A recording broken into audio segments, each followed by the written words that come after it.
The All Elite Podcast. Covering all the latest news and results from the AEW. Wait a minute. Sean Spears? Oh, Spears with a chair shot right to the side of the head of Cody. This is pro wrestling analysis as you've never heard before. Deathly Hallows! Might be it. 1, 2, 3, Kasabian! Coming to you every single week. So without any further delay, let's go all in and get the show started right now. Hello and welcome everybody to AEW Dynamite AFTERSHOCK. I'm your host, as always, Zach Perez at Spots High on Twitter is where you can follow me. And what another absolutely electrifying night of AEW Dynamite. Shouts out to The Rock as he did to Cody for his phenomenal promo that he cut on Dynamite, and of course we'll get to that later on, but I want to do something a little bit differently this week. Gonna be a little bit of a different show this week. Cutting it not live right after the show like I normally do. The wonderful upstate New York weather is catching up with me a little bit here. Have a nice little 1-2 combo of a chest cold and a migraine going nice hand in hand here, so forgive me if I sound a little off this week, but I want to do things a little bit differently than I normally do and kind of run through the card a little bit quicker, because I think the real takeaway from this week was more in the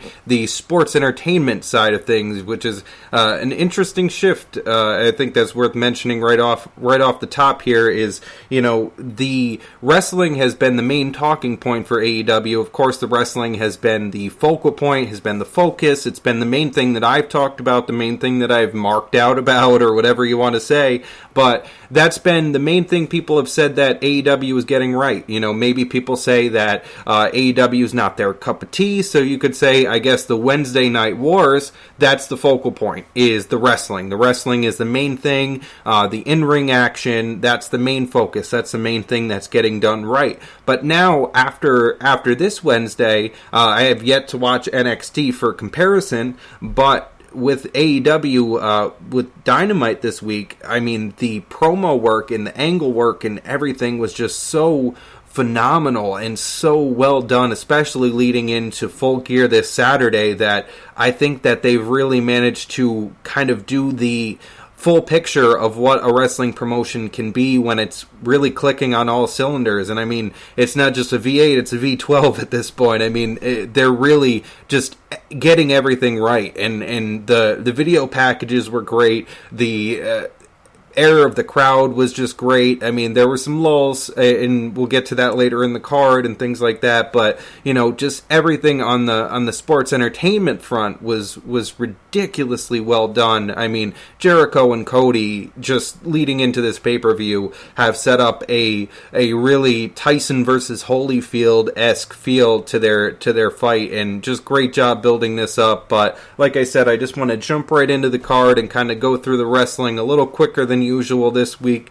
Right off the bat was Trent versus Pac, and great matchup, really nice fast-paced way to start things off. A nice little bit of New Japan throwback here with them, having been both in the promotion themselves. Some nice in and out of the ring action, a nice couple of throws up against the middle barricades, getting a nice little bit of selling going. Again, you know, one of the critical points that they make, but, you know, you had a nice tornado DDT by Trent that was sold beautifully by Pac, and I think that's one of the underrated things with Pac in general. His selling is phenomenal. You had one move in particular where he took a lariat into what was basically a standing shooting star press, which, I mean, really, you look at him and Jack Evans, and they're two of the best at the kind of high-flying selling ability, and really, if you want to make a big guy or really anybody look good, put them in the ring and have those two sell for them. So, I mean, if you want to say that people can't sell in AEW. Put those two in the ring, and I'll prove you otherwise, basically. So,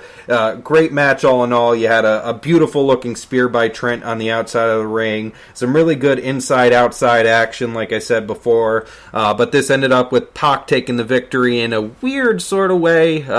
He hit the Black Arrow onto Trent, and it looked like he expected that to be the finish. It looked like the referee kind of missed his cue as to that supposedly being the 3 count, and he kind of stared at him kind of pissed off. It looked like in real time as if he was kind of doing a heelish moment where he was turning and deciding that he wasn't taking the 3 count so that he could go into the brutalizer submission. But this wasn't the case. It was just simply the referee missed the cue, and he decided to go into doing the brutalizer submission, and Trent ended up going to sleep.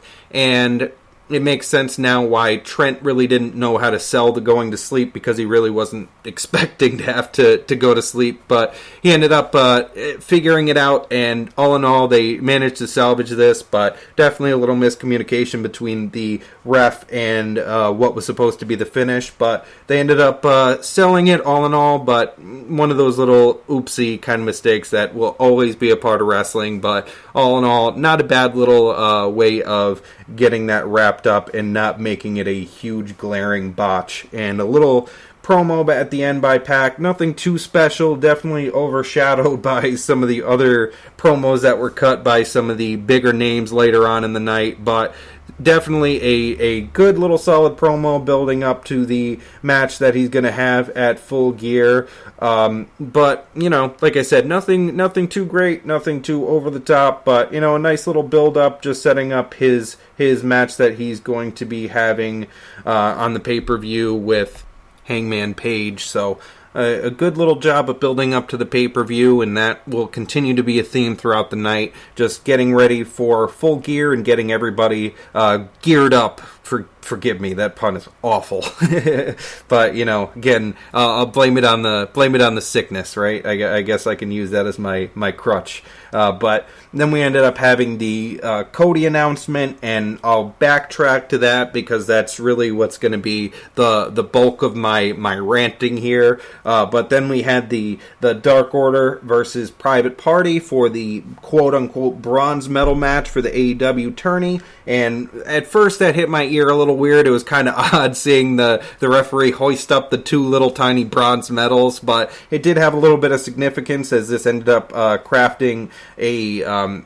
Basically, we ended up having Private Party take the victory here. Spoiler alert, if you didn't already see it. But Lucha Brothers versus SCU versus Private Party at Full Gear. So it did have some significance. Basically, you got a spot at the pay-per-view to be the 3rd tag team in the triple threat match at Full Gear for, I'm assuming, the title. I didn't quite see if that was for the championship or not, but one can only assume that it's going to be defended at the pay-per-view. But we did have a nice little touch at the beginning here. The Lucha Brothers did join the Spanish announced team, and it's worth noting right off the bat that although the viewership isn't really numbered in Mexico because it's only online, the viewership numbers have done very well in Canada and Europe where it is broadcast through a television network. So it's kind of interesting to see that they're doing very well in different markets, and who knows, maybe we'll see AEW kind of do a takeover around the United States and kind of leak back in and do it that way rather than what we're envisioning, which is taking over the US and taking it out of WWE's hands that way. Maybe it'll be a slow leak back into the United States after building out. Maybe it's not quite so cut and dry as to their takeover if they do. I'm not saying, it will happen, but if it does, maybe that's their path to world domination, if you want to call it that. But that's all speculation, but just worth looking at the numbers and seeing that they're doing very well in other countries outside of the US too. So good on AEW for keeping a good audience outside of the US, and good on them for speaking to that audience by having the Lucha Brothers put their voice onto the Spanish announced team here. But we also had SCU join the American announced team, joining Excalibur, JR, and Tony.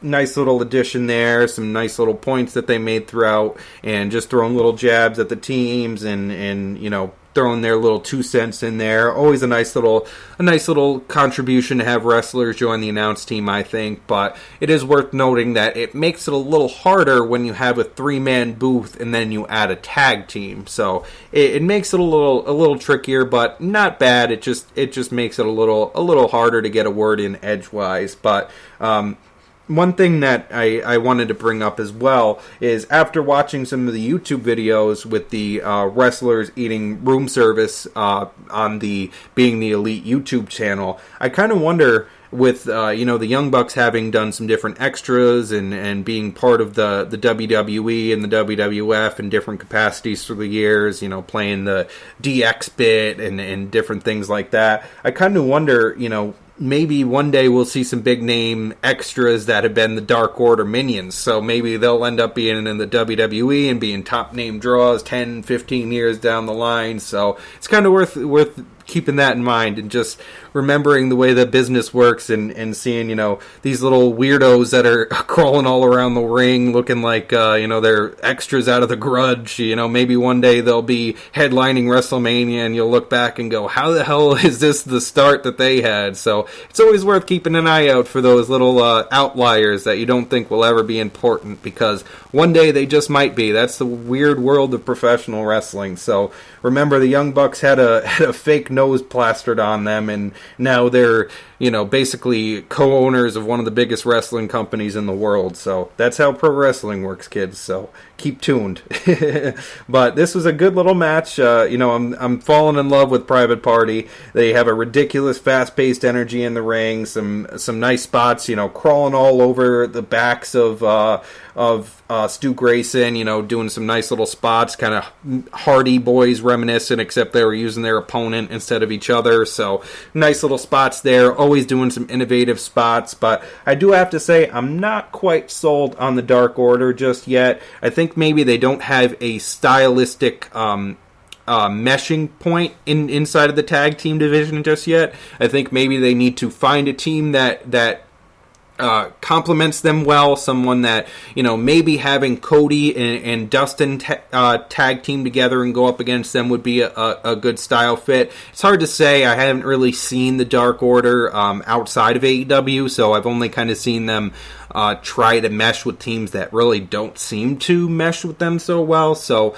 I think that I see glimpses of them being a good tag team. I just think that it's going to take a tag team that wrestles more their style to make them shine. So I'm not saying they're a bad team by any means, but I think it's kind of the wrong gimmick, the wrong company maybe even, or, just like I said, not having the right teams to go up against. But solid match, not anything too fantastic. But really, once again, a showing out party for Private Party, and I just absolutely love their little entrance thing where they have to be let in down the entrance ramp. I think that's simply glorious, so always have to shout that out. But anyway, moving on, we then had a video of Jericho in the Inner Circle, and my God, I've watched this about 4 times already, and I've laughed every single time at the exact same spots that I laugh at every time.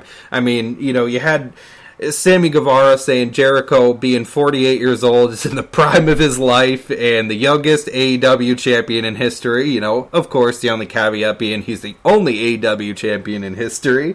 And just some good old-fashioned entertaining stuff, not taking itself too seriously. You had I forget her exact name, but something Baboski was Chris Jericho's aunt's friend from church or something like that, who said that he was going to beat the shit out of Cody, and just great stuff. I mean, it just put a smile on my face. I popped a few times and laughed, and Jake Hager getting cut to and just staring at the screen menacingly. It just was really, really good stuff. And Sammy Guevara plays this nice, innocent, mentored child role while Jericho is just being a prick, and it just works so beautifully. They've done a really good role of having this stable. Just everybody plays a certain part in it, and this video package really sells that beautifully. I mean, you had Santana and Ortiz. I think it was Santana who was saying, dead ass Cody, you're going to get beat up.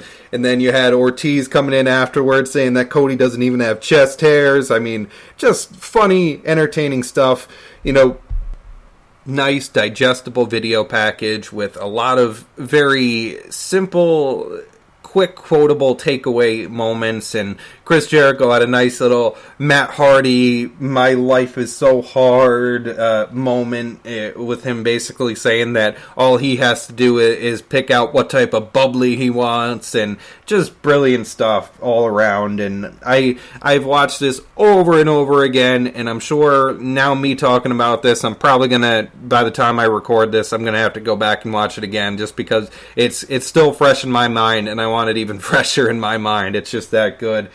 But next up, we had probably the low point of the night. I mean, the crowd kind of hit a lull, as I was referring to earlier at the intro of the podcast here. It was Jamie Hayter and Emi Sakura versus Shayna and Riho. And this was not a bad contest by any means. It just suffered from a problem that AEW has, which is worth addressing here. I can't be overly positive without addressing this issue, which is that the women's division has felt a bit ignored so far. They've not really done any significant storyline building. I mean, you have a great storyline here with Emi Sakura and Riho. Basically, Emi Sakura is the mentor of Riho. She is her protege. She has trained her. She had a farewell match with Riho in Japan.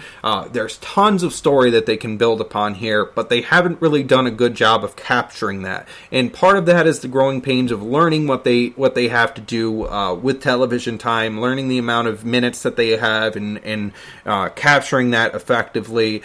And a lot of that can come from, although the in-ring content is fantastic, they are very talented in the ring, you also have to do some story building outside of that. So shaving off a few of the minutes that they have inside of the ring and allowing some storytelling through some video packages. I understand probably some mic work might be a bit of a problem, especially for people who probably have English as a second language.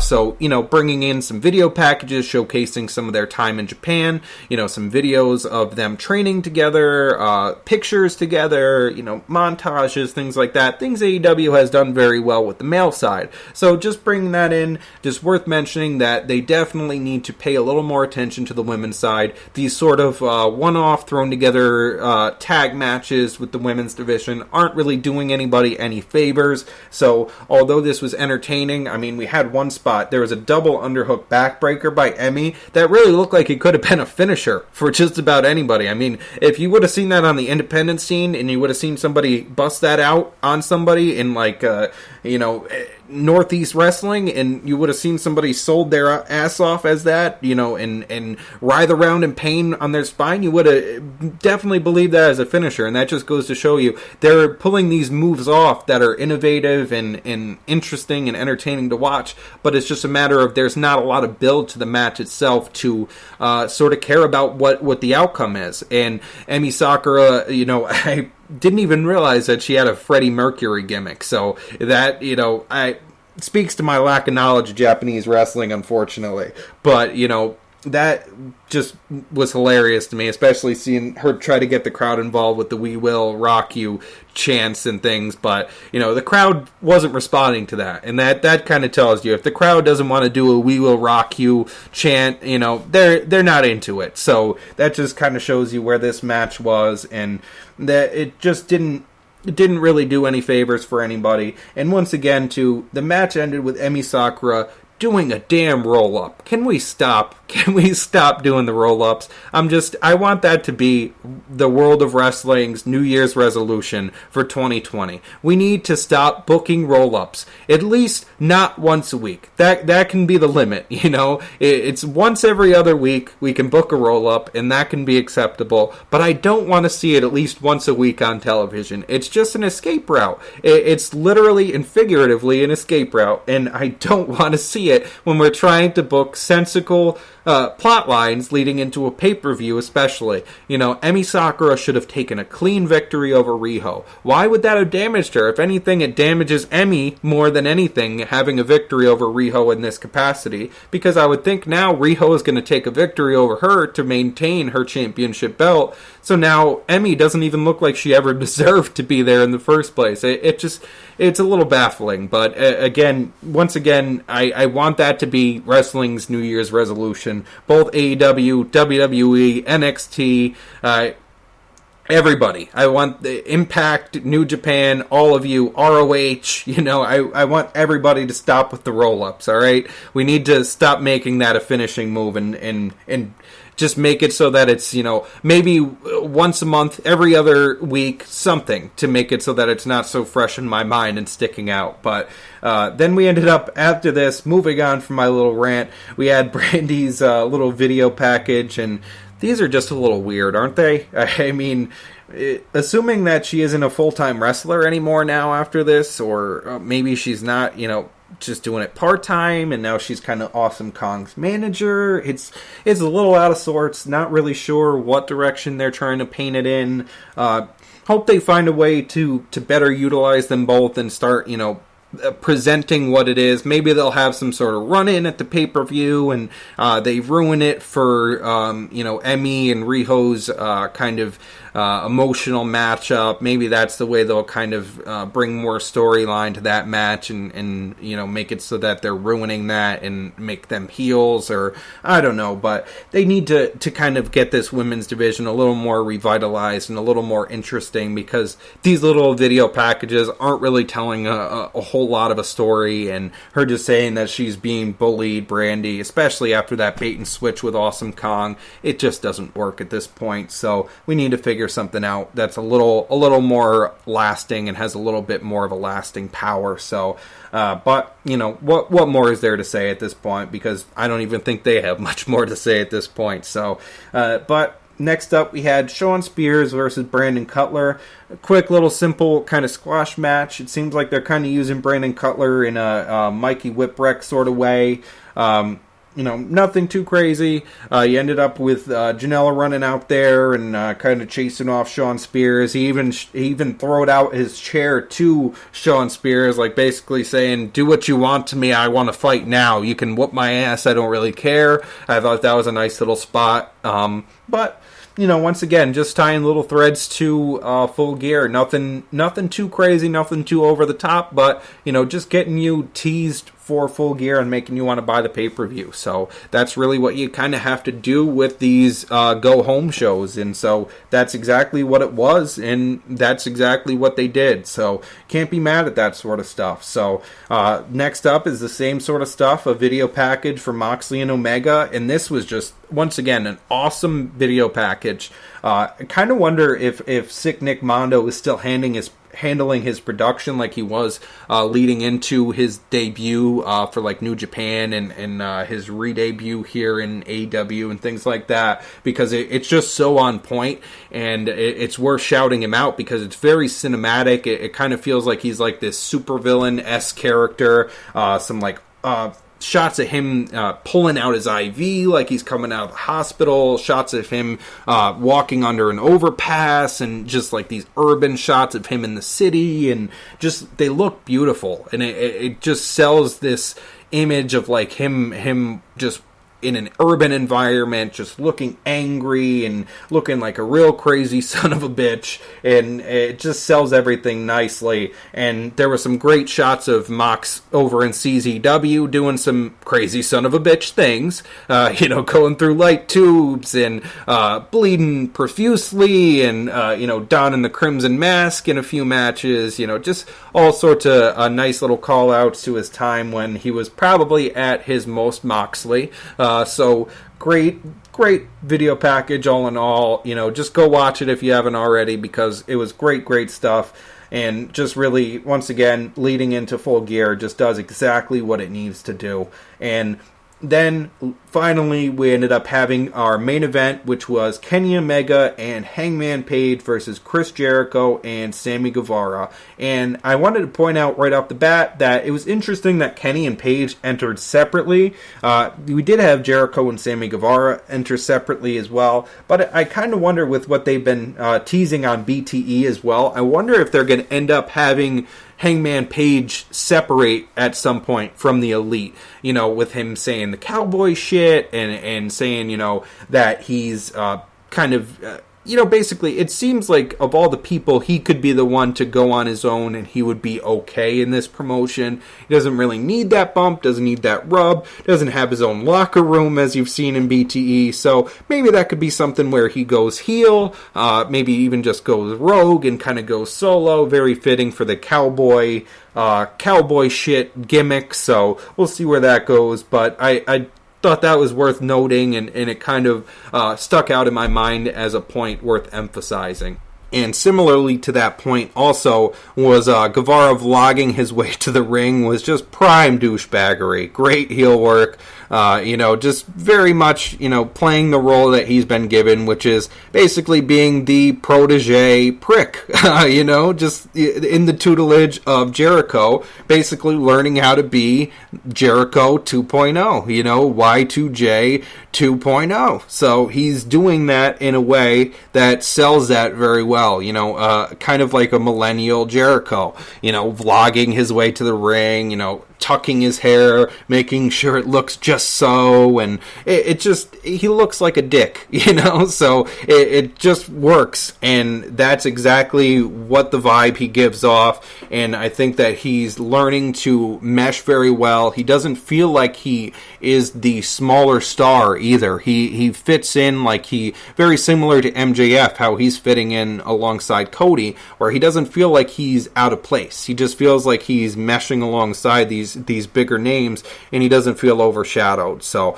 it's worth mentioning that Sammy Guevara is learning his role quite nicely. But just a nice, great overbooked main event, showcased everybody very well, some nice back and forth offense. The main thing worth mentioning, I think, were the chops. I mean, the chops were vicious. Everybody had bright red chests by the end of it. I think that in the BTE series, everybody has mentioned, I think it was the Best Friends episode, that Chris Jericho is one of the stiffer workers that everybody has worked with, and I think right here it showed. It kind of brought out that in everybody here, because the chops were just echoing throughout the entire arena, and there probably wasn't a ton of substance in this match in terms of like what you may expect, but once again, it's kind of leaving the meat on the bone, getting you ready for the pay-per-view, and so that's a little acceptable. I think that, you're not going to burn Kenny Omega out, you're not going to burn Hangman out, you're not going to burn Jericho out,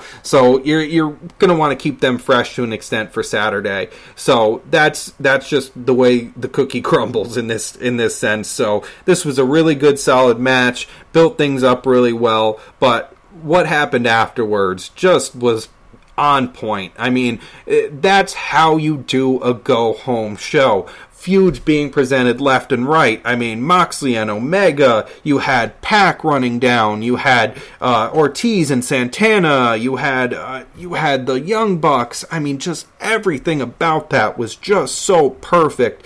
But just everything was done in such a way that it was chaotic, but it was a beautiful chaos. It was like just watching everything go blowing up left and right and seeing everything. It was very much reminiscent of like one of those symphonies where there's horns, there's strings, there's just everything going on, but it just meshes so perfectly. And that's kind of what it felt like was going on in front of your eyes here. Was just there's a brawl going on, then all of a sudden one of the Jacksons is jumping off the Titantron, then all of a sudden you've got someone running down the ramp after somebody else. It just was beautiful chaos and really got you hyped for Full Gear, or at least myself.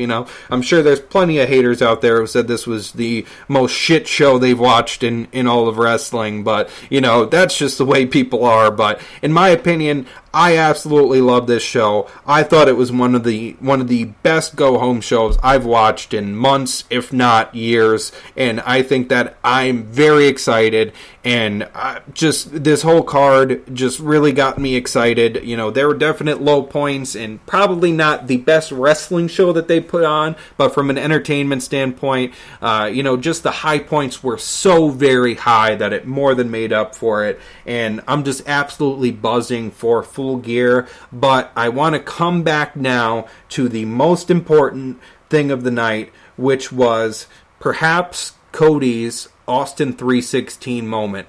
And it's drawn a lot of comparisons, not just to Austin 316, but to his father, the American Dream, Dusty Rhodes, and his famous promo, which is, of course, his Hard Times promo from Mid-Atlantic Wrestling all the way back in 1985. So I just want to take a moment here. You know, it's towards the end of the show here, but bear with me. I just want to play for you the clip of Dusty Rhodes delivering that phenomenal, ridiculously energetic, especially for a man of his size. I mean, not a small man, pot calling the kettle black here, but, definitely not a small guy, and the energy and the passion and you just got to listen to it with your own ears if you haven't. So I'm going to go ahead and play that clip for you right now and just listen to the parallels, and I'm going to play Cody's for you right after that. So I'm going to go ahead and play Dusty's for you first, and then I'm going to come right back to you after that. So take a listen to Dusty Rhodes in Mid-Atlantic Wrestling all the way back in 1985, talking about Ric Flair. Here is the American Dream, Dusty Rhodes. And Dusty, your fans welcome you back, man. First of all, I would like to thank the many, many fans throughout this country that wrote cards and letters to Dusty Rhodes, the American Dream, while I was down. Secondly, I want to thank Jim Crockett Promotions for waiting and taking the time, because I know how important it was. Starrcade 85 it is to the wrestling fans, it is to Jim Crockett Promotions. And Dusty Rhodes, the American Dream, with that weight, got what I wanted. Ric Flair, the world's heavyweight champion. I don't have to say a lot more about the way I feel about Ric Flair. No respect, no honor. There is no honor among thieves in the first place. He put hard times on Dusty Rhodes and his family. You don't know what hard times are, Daddy. Hard times are when the textile workers around this country are out of work and got 4 or 5 kids and can't pay their wages, can't buy their food. Hard times are when the auto workers are out of work and they tell them go home. And hard times are when a man has worked at a job 30 years. 30 years. They give him a watch, kick him in the butt, and say, hey, a computer took your place, Daddy. That's hard time. That's hard time. And Ric Flair, you put hard times on this country by taking Dusty Rhodes out. That's hard time. And we all had hard times together. I admit I don't look like the athlete of the day supposed to look. My belly's just a little big. My hand is just a little big. But brother, I am bad and they know I'm bad. And there were 2 bad people. One was John Wayne and he's dead, brother. And the other one's right here. Nature Boy Ric Flair. The world's heavyweight title belongs to these people. I'm going to reach out right now. I want you at home to know my hand is touching your hand for this gathering of the biggest body of people in this country, in this universe, all over the world now. Reach it out. Because the love that was given me, and this time I will repay you now, because I will be the next world's heavyweight champion on this Hard Time Blues. Dusty Rhodes Tour 85 and Ric Flair, Nature Boy. Let me leave you with this. One way to hurt Ric Flair is to take what he cherishes more than anything in the world. That's the world's heavyweight title. I'm gonna take it. I've been there twice. This time when I take it, Daddy, I'm going to take it for you. Let's gather for it. Don't let me down now, because I came back for you, for that man up there that died 10, 12 years ago and never got the opportunity to see a real world champion. And I'm proud of you, and thank God I have you. And I love you. Love you!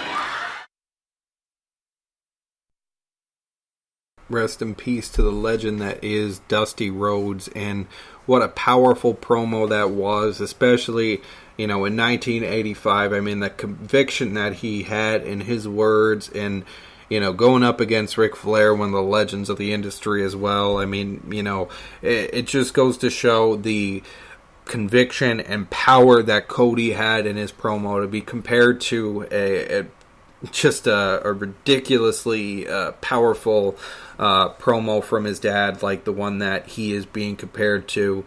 It just was electric, and he got praise from The Rock, like I mentioned earlier at the top of this podcast, and praise all around from everybody in the industry, even the likes of Jim Cornette. I mean, who has had an on-again, off-again hate relationship with AEW, calling it things like, an outlaw promotion and things like that, Definitely not saying he hasn't said good things about it, but he's definitely been more on the negative side of it, so more on the criticizing side of the promotion. So there's been a lot of criticism and a lot of people saying that, it's not a complete promotion. And I have to say, if there is ever a moment that went down in wrestling history, beyond just the first Wednesday night Dynamite, beyond just the first time that AEW went head-to-head with WWE programming, beyond the first announcement that AEW was going to be on television, on TNT, beyond all of that, beyond Jon Moxley going to All In, beyond all of that, if there is ever one moment that goes down in wrestling history, it will be this promo by Cody. And what a moment in wrestling history this has been. So I'm going to cut away to that promo right now, and I'll be back with you here in just a few moments to wrap up this podcast with you. It's about 6 minutes or so long, but it's worth every minute if you haven't already listened to it. But like I said, about 6 minutes long, so if you have listened and you do want to cut forward, go ahead and do so. But man, it's worth the re-listen. It's worth every minute of your time if you haven't. So I'm going to play it for you right now, and man, just what a moment. We talked about this. I know you have an announcement that's weighing heavy on you right now. Please tell us all what that announcement is. I'm not surprised. We're not surprised. The arrival of Chris Jericho with the Inner Circle, it's been blunt. Or to use a more apropos term, it's been strategic. They have taken a scalpel to the elite. But it's a short victory lap, men, and here is why. We were already looking for you. We looked within our own club at one point. We have searched all over the world for a card that we could put our names on and match up with Matt and Nick Jackson, with Kenny Omega, with Hangman Adam Page, with myself, hell, with my brother.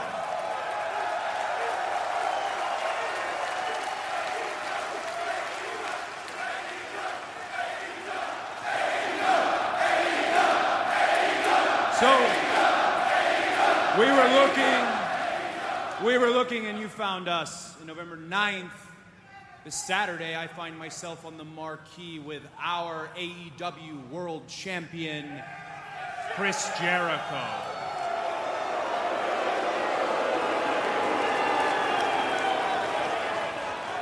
Tony and I have talked about it. He knows what I'm about to announce, but before I do, humor me, I'm going to go on a bit of a detour and rattle off a few names. Eddie Graham, Cowboy Bill Watts, the American Dream, Dusty Rhodes.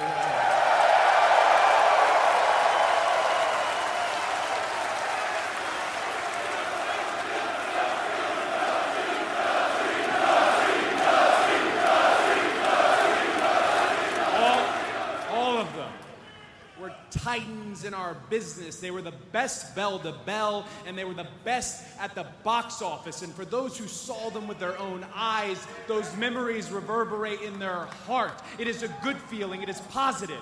But for the cold and sterile historians of our business, there's an air of controversy that surrounds it. It's from the simple fact that those men were also, in addition to being competitors, they were management. Not unlike myself. And for the last year, I've told everybody, every podcast, every radio, every correspondent, I've shouted it off the rooftops how proud I am of AEW, how proud I am of the all-inclusive nature, of the schedule, of the pay, of the fact that we will listen. This is Ellis Island for a professional wrestler. This is freedom.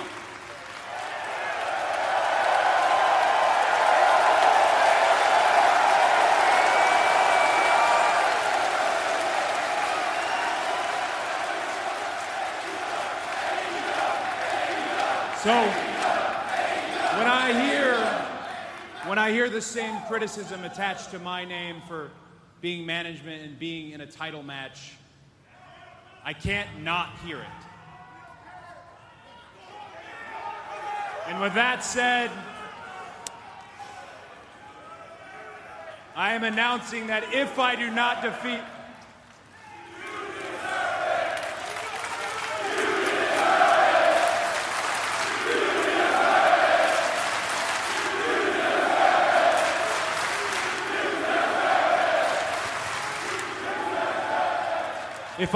defeat Chris Jericho at Full Gear, I will never challenge for the AEW World Championship again.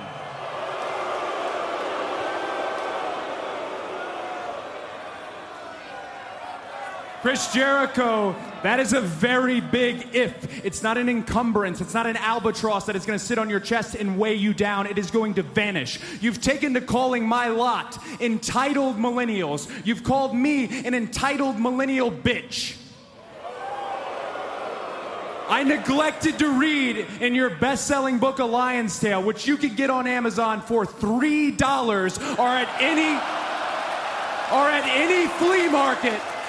I neglected to read about the upbringing you had that was so hard. You talked about my silver spoon. Gosh, it must have been so difficult being the upper-class son of a famous hockey player. It is almost like we shared the exact same silver spoon, you stupid dick.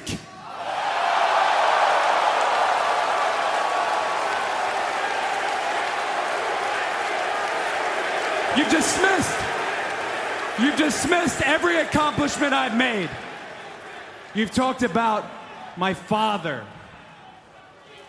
Well, you call me an entitled millennial, I call you a carny succubus, because the dirty secret about you, the dirty secret is you need this generation more than it needs you. And you've surrounded yourself with impressionable youth. This isn't about my dad. This isn't about the dead, it's about the living. It's about my mother. It's about my sister. It's about my wife. It's about the 14 years it took me to go from undesirable to un-goddamn deniable.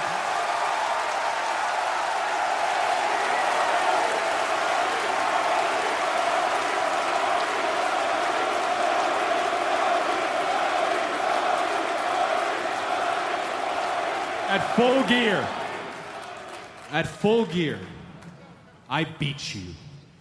I become the world champion, and you fall back into your circle, your inner circle, and you let them know the ground should be rumbling between their feet because the elite are coming. And when the elite and the inner circle square off, it'll be a match beyond, and we are going to eat you alive.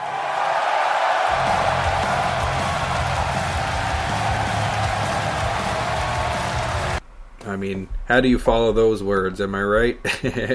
But, just gets me so hyped for Full Gear, and I just have no words to describe what a moment in wrestling history, both the video package and the promo from Cody and the end brawl of this night. It just really brought me back to an era in wrestling that I did never know if wrestling would ever capture again. So I'm really excited to get to Saturday and get back to being healthy again, hopefully by Saturday. I was so excited to bring my thoughts to you, and it didn't matter, how I was feeling. I had to bring this to you, so it's been a pleasure talking about this and marking out here with you for about 45 minutes or so now. So it's been a pleasure, as always, to bring you the AEW Dynamite Aftershock. Once again, my name is Zach Perez at Spots High on Twitter, and until Saturday, goodbye and good night. Goodbye and good night. Goodbye and good night. Goodbye and good night. Goodbye and good night.